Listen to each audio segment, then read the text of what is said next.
बारिश लगी है तकरीबन रात 12 बजे की। इस टाइम हो गया है 9:30 सुबह के। तो यह माड़े बंदियां दे हालात ने। यह जनाब उन्होंने तुहानूं नज़र आएगी काली काली चीज़ जगह। यह जनाब उन्होंने किचन। यह जानवरों दी खुरलियां पईयां ने। यह मकान ने तो कच्चे ने, पक्के नहीं है।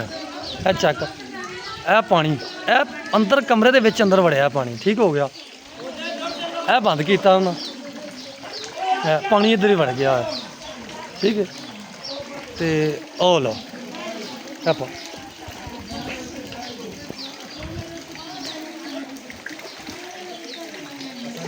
खुड्डे दे बैठी है।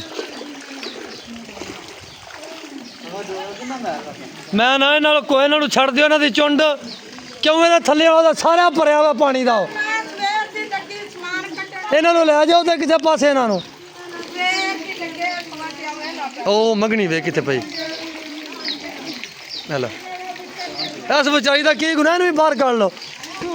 ओ वे कमरा ओ वे मंगनी वे ओ पई थले असल इनू कढ़ ला बाहर। हाँ ये किहड़ा कम है हालात वे। ते अजे अजे बारिश रुकी को नहीं है ना खलो गई है। ओ यार फक्कू का नंबर नहीं मिलया नार मैनू शक टुट गई है। नार भी टुट गई। लो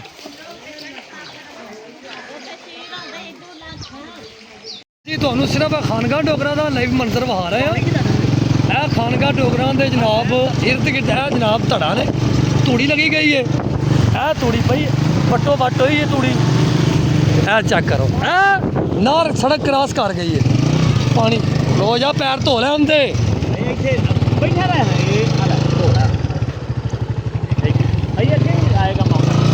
पैर धोना है क्या मौका बस जी ठीक है। चलो जी यह सिर्फ 10 घंटे बारिश पई है मुसलसल।